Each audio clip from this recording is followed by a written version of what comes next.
Queridos, muito feliz de estar aqui com vocês. Abram suas Bíblias, por favor. Primeiro livro do profeta Samuel.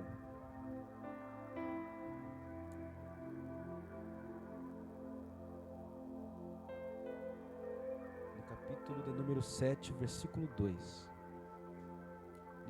Primeiro livro do profeta Samuel, capítulo 7, versículo 2. Glória a Deus.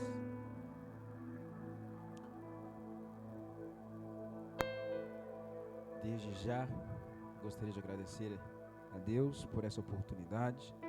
Agradecer ao Pedro, pastor Jean, Mitlane. Deus abençoe muito vocês, sempre lembrando de nós. E como o Pedro disse, eu estava até pensando em falar isso. A gente veio aqui pela primeira vez, eu tenho até uma foto. A Anne estava com barrigão ainda.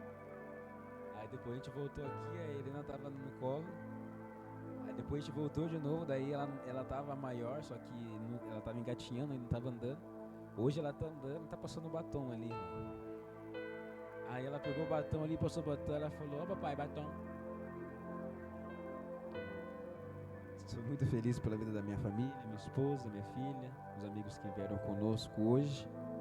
Deus abençoe muito todos vocês. E eu até penso assim, falei: meu Deus, como tem pregador que ele tem uma voz muito forte, né? O irmão estava falando aqui, eu falei: meu Deus, se eu tivesse uma voz dessa. Aí eu cheguei aqui, o pastor Rubens orando do meu lado aqui, eu falei: meu Deus, se eu tivesse uma voz dessa. A minha, se eu forçar um pouco, eu fico sem.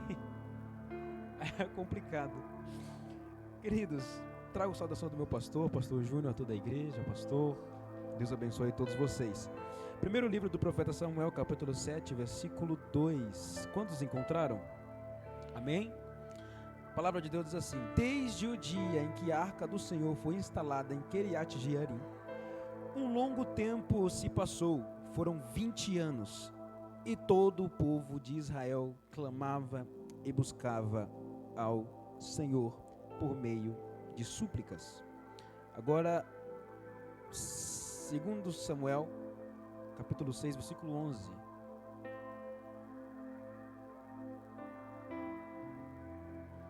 Glória a Deus.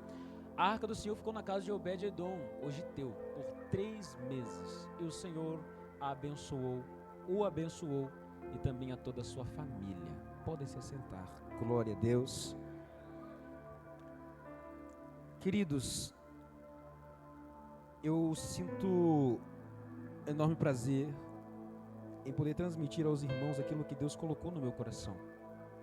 Porque quando nós falamos sobre a arca de Deus, por muito tempo, hoje é o 7º dia aqui, né?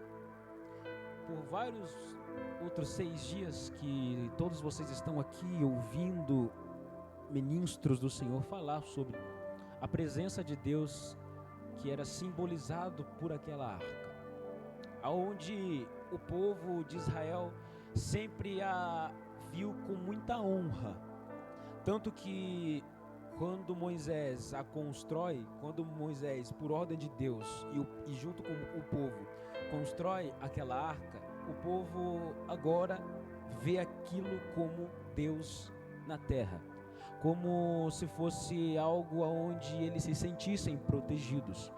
Tanto que na travessia do Rio Jordão, quando liderados por Josué, a arca foi na frente juntamente com os levitas para abrir o caminho, dando a entender para o povo de Israel que todos eles sempre deveriam colocar Deus na frente de seus projetos para que todos eles dessem certo, porque assim nós fazemos aquilo que Deus quer e sabemos que tudo que Deus quer para nós é o melhor.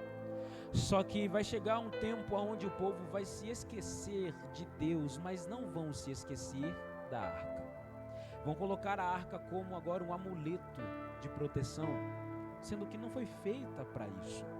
Foi colocada ali como para eles, no coração deles, agora estão pensando que a arca da proteção, e que aconteceu alguma coisa, a gente traz a arca no meio e a arca vai dar tudo certo. A arca resolve. Só que quando a gente olha para isso, a gente vê, tá tudo errado. Porque agora eles se esquecem de Deus, mas eles não se esquecem da arca. Quantas vezes o povo colocou a arca como algo acima, muitas vezes de todos, até de Deus. Porque clamar a Deus não clamavam, mas sempre estavam perto da arca do Senhor. E quantas vezes nós não fazemos isso também? Nós colocamos coisas como amuletos, sendo que o nosso suprema proteção é Deus. O nosso supremo amigo é Deus. Muitas vezes a gente até brinca, na minha casa, muitas vezes eu via, quando a minha mãe deixava a Bíblia aberta no Salmo 91, e a Bíblia ficava até com a página amarela, irmão, porque a Bíblia ficava parada lá e pegava até poeira, porque minha mãe, ela não teve um ensinamento, porque como a gente veio da Bahia, a gente é baiano, já não teve muito entendimento para poder ler, mas ela deixava aberta lá no Salmo 91, porque ela dizia que protegia a casa. Mas nós sabemos que quem protege a casa é o nosso Deus. Então muitas vezes nós colocamos amuletos. A arca era de Deus, mas eles não tinham que colocar a confiança deles na arca, tinham que colocar a confiança deles em Deus.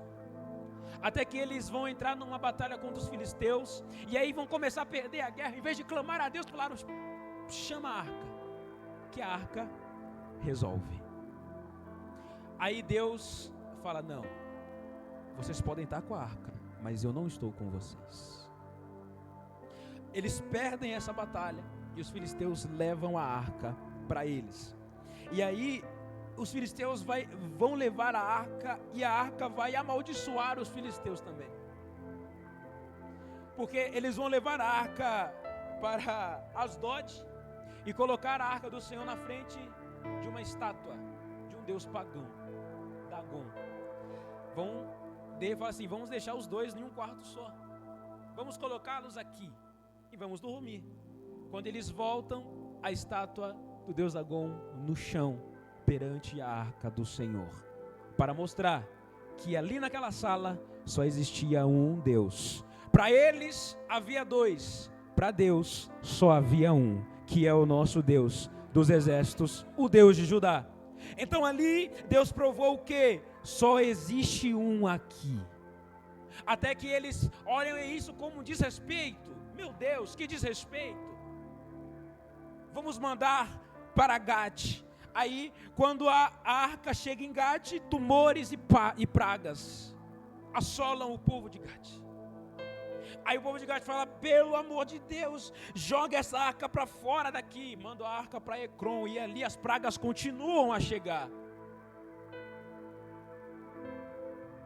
Só que eles vão olhar e dizer assim: não, pera, tem alguma coisa errada aqui. O Deus de Israel está nos punindo.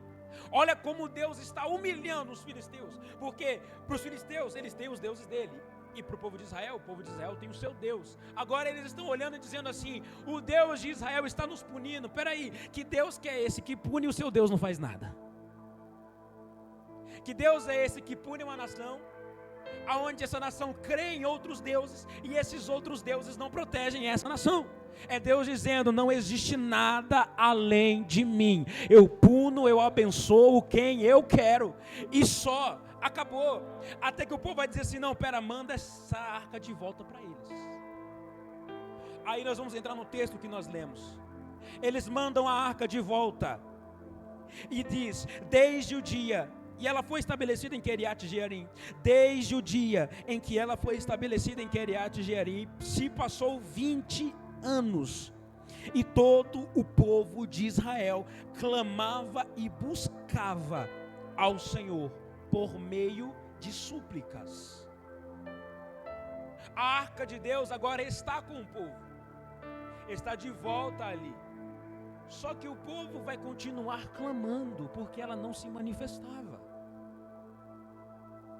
Até que o dia, Samuel vai chegar assim, no versículo 3 do capítulo 7. E aconteceu o que? Samuel declarou a toda a casa de Israel: se é de todo o vosso coração que desejais voltar ao Senhor. Para eles era Deus quem tinha se afastado, mas Samuel está dizendo: vocês quem se afastaram e precisam voltar. Porque quando a gente sente a frieza de ficar sem Deus, a gente sabe que a qualquer momento que a gente orar e falar: Senhor, eu não aguento viver sem a tua presença, não é Ele que volta para nós, somos nós quem voltamos para Ele, porque Ele nunca deixou de estar do nosso lado, somos nós que deixamos de estar do lado dEle.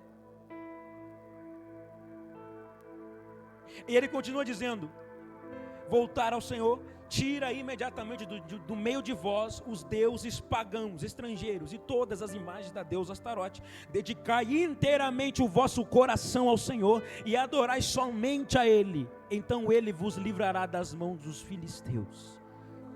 20 anos se passaram desde que os filisteus trouxeram a arca de volta. E agora os filisteus voltaram para atacar o povo. Parece que não aprende, porque atacou o povo, ganhou, mas levou a arca, perdeu, ele devolveu a arca. 20 anos depois está indo atrás de novo do povo. E aí o que acontece? Samuel vai falar assim: viu, vocês precisam voltar urgente, vocês precisam largar urgente seus deuses pagãos, porque havia entrado em Israel. Nós sabemos que um dos únicos reis de Israel que não se contentou com idolatria foi Davi. O único de Israel que não se contentou com idolatria foi Davi e Josias. Foram os únicos que levaram a sério o reinado, tanto de Judá quanto de Israel, a ponto de não ter idolatria no reinado deles. Porque Deus, Ele sentia muita repulsa em idólatra, em querer dividir aqui, dividir ali. Deus, Ele não divide você com ninguém. Deus, ou Ele quer você por inteiro, ou Ele não quer você. Ou melhor, vou melhorar, ou você quer Deus por inteiro, ou você também não quer. E Ele diz: vocês precisam voltar com todo o seu coração. Um coração colocado inteiro em algo, ele não se divide de maneira alguma.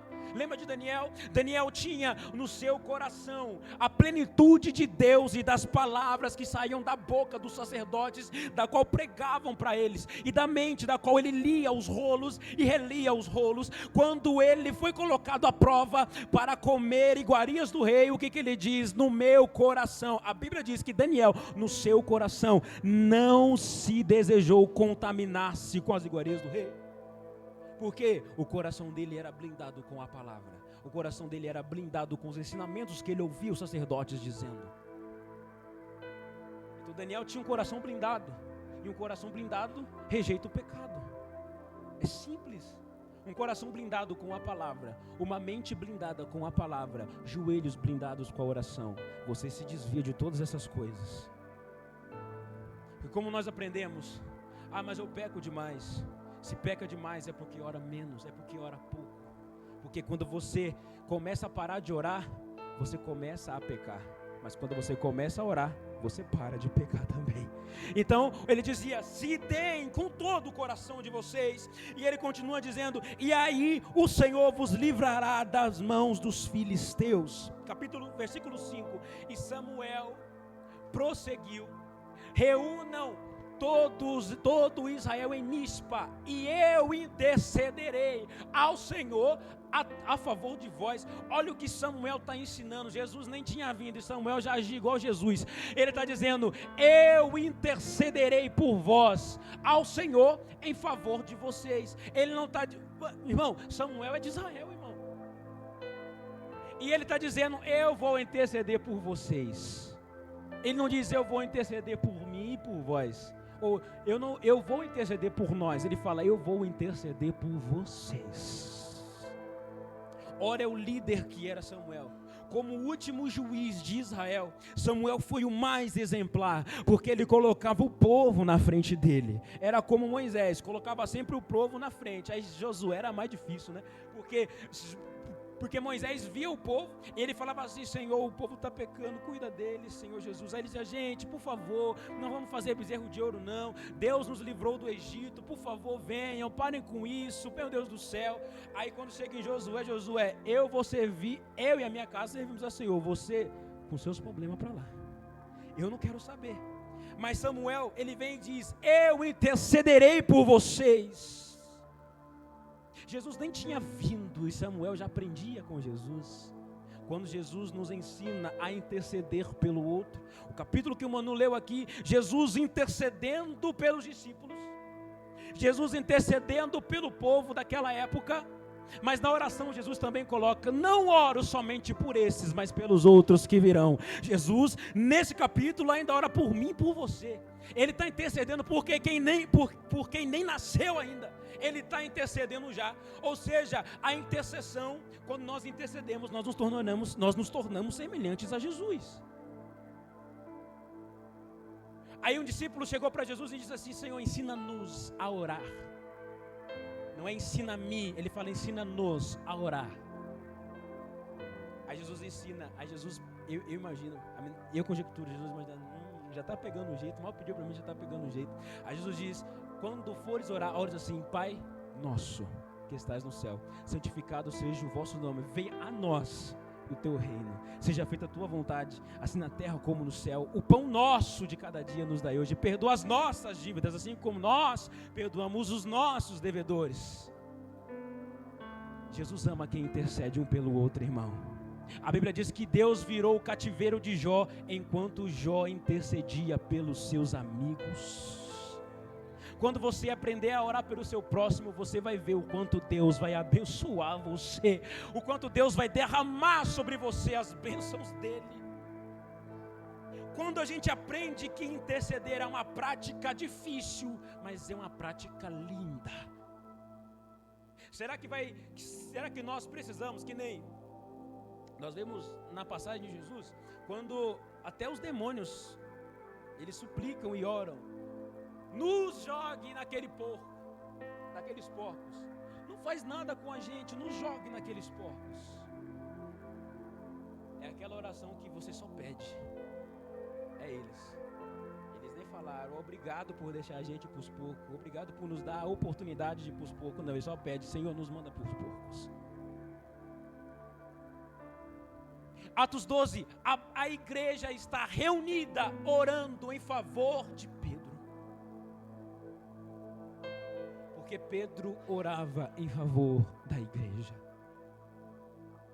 Aí Jesus, aí é legal. Aí o povo, Jesus orando pelos seus discípulos, mas também Jesus passou uma noite inteira lutando para que Jesus, a noite inteira lutando para que Satanás não tomasse o corpo de Pedro. É Jesus olhando e dizendo assim: Satanás, olha, você está com fome, transforma essas pedras em pães. Ele fala: não, porque nem só de pão viverá um homem. Então, ele tinha poder para transformar as pedras em pão, mas ele não quis transformar as pedras em pão. Por quê? Porque ele não veio para ele veio para nós. Aí quando chega um discípulo: Senhor, o povo está perecendo de fome. Jesus: espera aí, o que nós temos? Temos 5 pães e 2 peixes. Ele multiplica tudo. Para o povo comer, ele multiplica, agora para ele não. Porque alguém que intercede é muito semelhante a Cristo. Intercessão para com os nossos irmãos é muito importante. Aí ele vai dizer no versículo 6: reúnam-se em Mispa, tiraram água e derramaram diante do Senhor, jejuaram naquele dia e confessaram.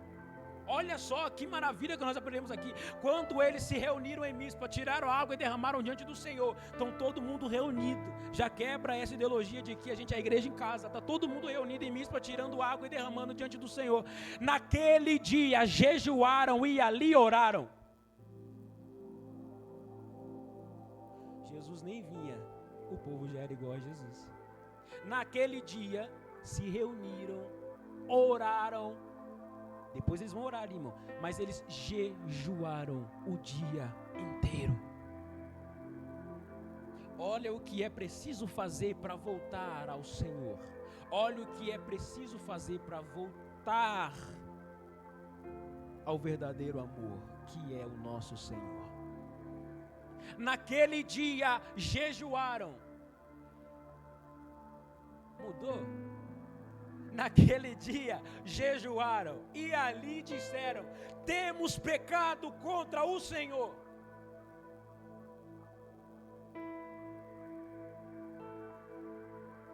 Foi em Mispa Lembra que Samuel liderou os israelitas como juízes, mas continua aí. Temos pecado contra o Senhor. O povo de Israel falar um negócio desse, nananina, não existe. O povo de Israel olhar para Deus e dizer: temos pecado contra o Senhor. O povo de Israel que a gente conhece não é assim. O povo de Israel que nós conhecemos não é assim. Nós não somos assim. Mas isso é resultado das palavras que vêm antes. Naquele dia jejuaram. Porque quando você jejua, quando você ora, é aí que você se sente tão pequeno, é aí que você se abaixa lá, o carrapato do carrapato, e ali você sente que você é dependente de Deus. Se você não sente que é dependente de Deus, é porque falta oração e falta jejum aí. Porque para o povo olhar e dizer: temos pecado contra o Senhor, a gente não quer revelar pecado para ninguém, sabendo que isso é uma prática que mais ajuda pessoas. É você chegar para o seu pastor e conversar com ele: pastor, eu pequei assim, assim, assado. Aí a Bíblia vai dizer que ali vai estar você, vai estar o pastor, vai estar mais alguém, Jesus vai estar no meio. E quando isso acontece, você tem uma libertação tão forte. Porque a confissão de pecado é uma libertação tão forte. E aí, o que acontece? Você se torna alguém semelhante a Cristo. Porque você olhar e dizer: naquele dia jejuaram, meu Deus do céu. Mas vocês estão vendo que eles só estão jejuando porque os filisteus estão chegando. É aí que parece, não parece, o povo de Israel, não sei o que eu falo mais. Só estão jejuando porque os filisteus estão vindo. A arca ficou 20 anos lá. Depois de 20 anos os filisteus voltam. Porque Deus, ele nunca deixa o povo quieto. Porque quando o povo está quieto, quando o povo está sossegado, o povo deslecha. E aí nós pensamos em nós. Quando a gente está muito em paz, quando a gente está muito quieto, quando a gente está muito sozinho, é aí que a gente deslecha. É aí que a gente começa a desviar do caminho. É aí que a gente começa a dar seta. Porque não virou ainda, mas está dando seta.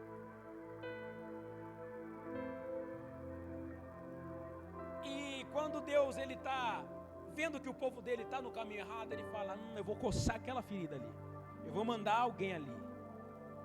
Em Joel foi a mesma coisa. No Joel capítulo 1, o povo estava bem. Aí Deus olha: esse povo não está bem não, está muito quieto. Quando vai ver, o povo todo mundo da idolatria. Aí Deus fala: Joel, vai lá e avisa, fala para ele se converter. Mas como que eu faço isso, Senhor? Avisa que o inimigo está chegando. Aí o povo vai clamar a mim. Ageu olha e diz assim: gente, como que vocês vão deixar as suas casas luxuosas e o templo do Senhor todo destruído? Arrependam-se e voltem ao verdadeiro caminho. O povo foi e se arrependeu. Porque o povo tinha voltado do exílio, mas o povo estava sossegado demais. O povo estava tranquilo demais. Aí a gente vê assim: poxa vida, a gente está sossegado demais. A gente tem toda uma liberdade. Nós temos um culto. Antigamente nem podia ter. Antigamente o pessoal via que era proibido congregar. Aí o pessoal queria congregar. Lotava uma casa inteira de gente. A gente não pode se acomodar, irmão. Nós sempre temos que estar incomodados com o que nós estamos entregando para o Senhor. Porque a franqueza que a Bíblia nos traz é algo muito forte. Sabe o que ela está dizendo? Tudo que você faz ainda é muito pouco. Tudo que eu faço ainda é muito pouco. Eu posso ver o jejum. Aí eu quero jejuar 12 horas, quero jejuar 4, quero jejuar 2, quero jejuar 20. Aí eu jejuo 20 horas, 24 horas, aí estou lá, nossa, estou cheio da glória, estou cheio do poder, jejuei 24 horas, eu vou na Bíblia, vejo que Moisés ficou em cima do monte de jejum 40 dias.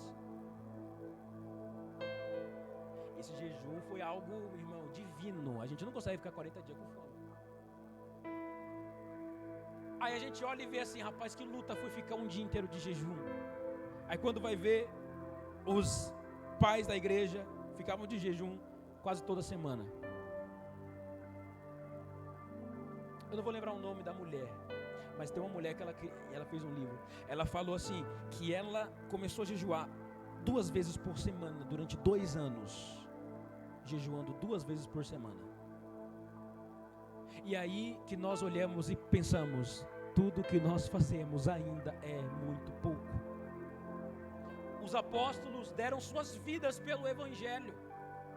Eles não negaram o Evangelho, dando suas vidas em troca.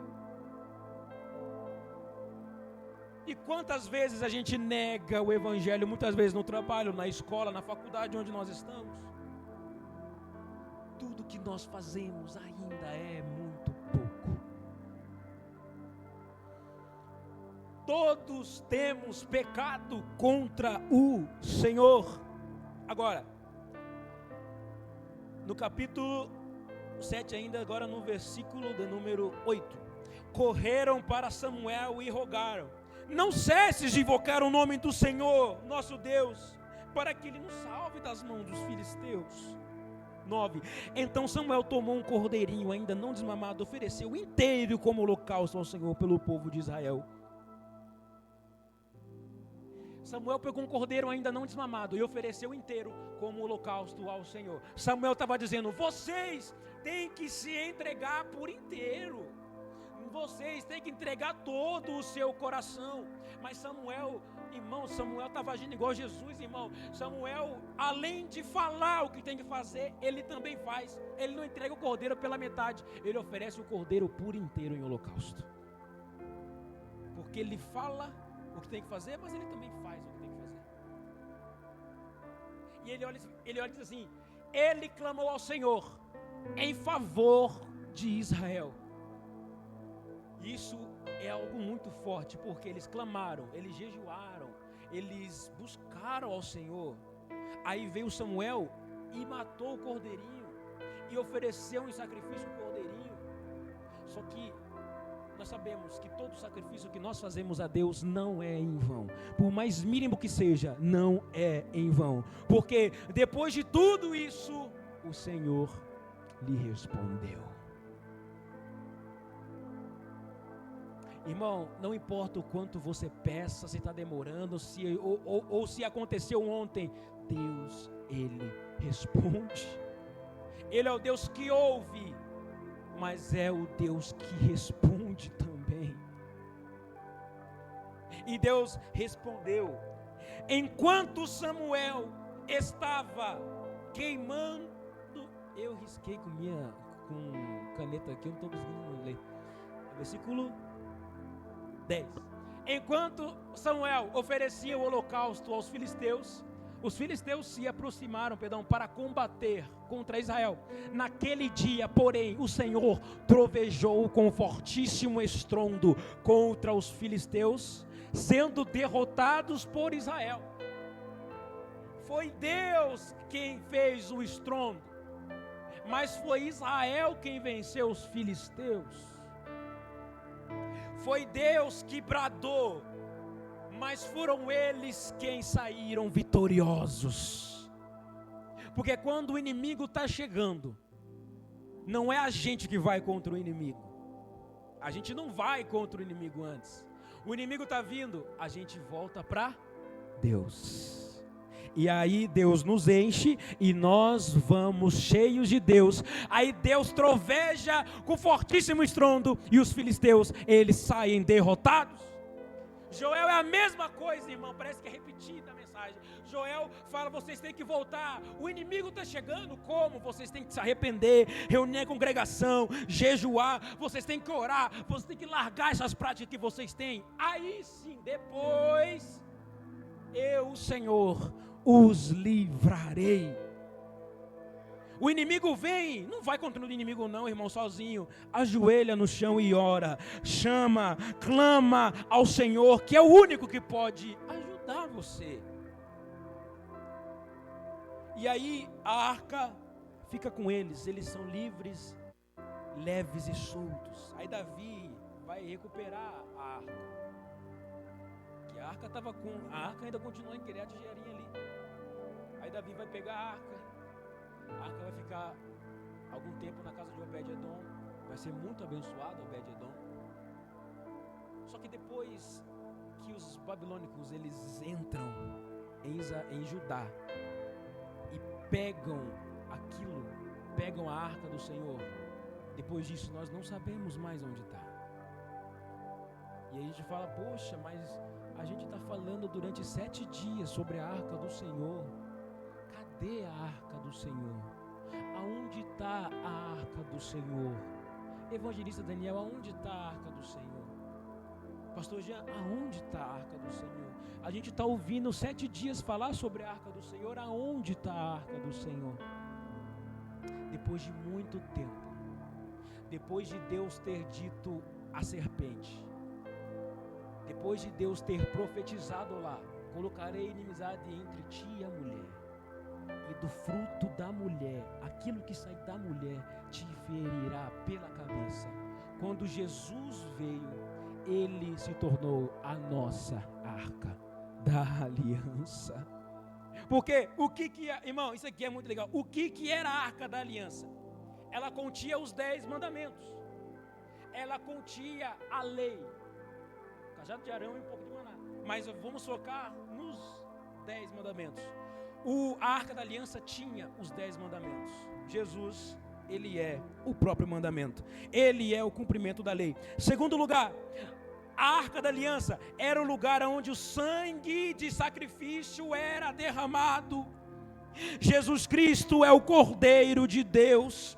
A arca da aliança, quando escorria o sangue pela arca, o pecado deles era escondido e expiado. Mas João Batista diz que ele é o Cordeiro de Deus que tira o pecado do mundo. Ele não esconde seu pecado, ele não expia o seu pecado, ele arranca o seu pecado de você. Terceiro lugar, a arca da aliança representava a presença de Deus. Jesus, ele é Emanuel, ele é Deus conosco.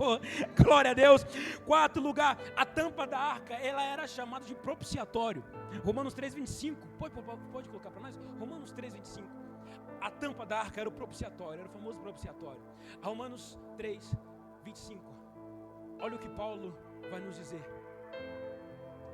Deus o ofereceu como sacrifício para expiação pelo sangue, para ser recebido pela fé, de forma a demonstrar a sua justiça, isto é, na sua tolerância, deixou impune. A minha versão é melhor. Tô brincando, Pedro. Eu nem sei qual que é a minha versão. É King James. 3:5. Deus o ofereceu como sacrifício para propiciação pelo meio da fé. Quarto e último lugar, era feito de madeira e também de ouro. A madeira e de ouro. A madeira significava ali o homem, era a aliança do homem. O ouro significava a divindade de Deus. Era a aliança de Deus com o homem. Jesus era 100% homem, Jesus Cristo também era 100% Deus. A nossa arca não vive mais andando para lá e para cá. A nossa arca, em Atos 2, desceu no meu e no seu coração, e ainda mais não nos deixou até hoje. Desceu em Atos 2, ainda hoje continua no meio de nós, ainda hoje continua no meu e no seu coração. Aí Apocalipse vai dizer assim: ele anda no meio dos 7 castiçais. Os castiçais simbolizam a igreja na totalidade. Ele ainda anda no meio da igreja. Ele ainda anda no meio da igreja. Você está com o seu olho fechadinho, ouvindo uma mensagem. Jesus está tocando você. Jesus está olhando para você. Jesus, ele está ouvindo você. Irmão, não precisa da arca da aliança mais. Nós temos Jesus Cristo no nosso coração. Glória a Deus. Irmão, se coloque em pé. Ele é a nossa salvação. Quem prestou atenção na mensagem sabe que desde o início Jesus Cristo está sendo mencionado. Jesus Cristo é o Senhor que salva, Jesus Cristo é o Senhor que cura, Jesus Cristo é o Senhor que liberta, Jesus Cristo é o Senhor que habita dentro de pecadores como nós. Feche seus olhos em nome de Jesus, Deus. Obrigado, Pai, por esta mensagem, obrigado por esta palavra, Senhor. Sabemos que Tu, ó Deus, está no meio de nós, entra no meio de nós, gosta de nós, ama nós, e um dia vai voltar para buscar nós. Nós confiamos em Ti, ó Deus. Nós não confiamos em carros nem cavalos, mas a nossa confiança está no Senhor dos Exércitos. Pai, continua falando no coração do seu filho. Pai, continua falando no meu coração também. Que nós venhamos sair deste lugar sabendo e crendo que a Tua presença ainda se faz no nosso meio, no nosso coração.